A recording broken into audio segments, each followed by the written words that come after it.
may pag-asa pa kaya to mga master.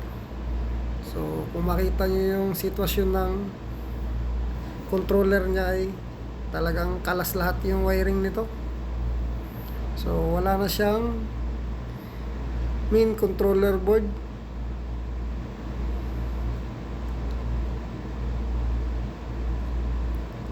Kung makita nyo yung wiring master ng mga communication ay kalas talaga lahat. So pagdating naman dito sa may motor niya, so wala na rin yung pinaka main board na power supply. So pati yung board ng motor na controller. So dito mga master ay pinagtiyagaan ko talagang ayusin tong roll up door na to na number 4 talaga, dahil nga napaka-importante daw nito.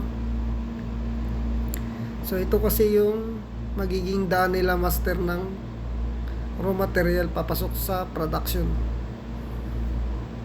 So ito yung plano nila na pagaganahin tong mga roll up door dito sa area na to, dahil ito ang gawin nilang daan.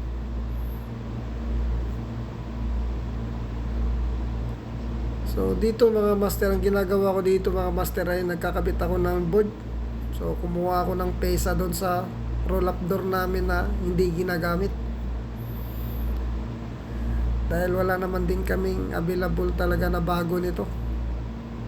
So yun na lang ang ginagawa ko dito master. Yung mga roll up door namin na hindi naman ginagamit, so yun ang pinagtatanggalan ko ng pesa, tapos kinabit ko siya dito. So sa kwento nito master, 6 na taon na tong hindi nagagamit tong roll up door na to. So dito mga master ay nagkabit ako ng 2 board dito sa may motor na to. So ganun lang yung paglalagay nito.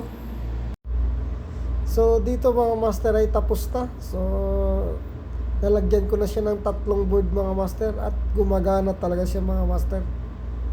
So nabubuhayan talaga siya. Talagang sa tagal ng hindi gumagana tong roll up door na to master, so ngayon lang ulit siya gumagana. 6 na taon na daw tong hindi nagagamit tong roll up door na to mga master. So naglagay lang talaga ako ng 3 board dito mga master at gumagana talaga siya.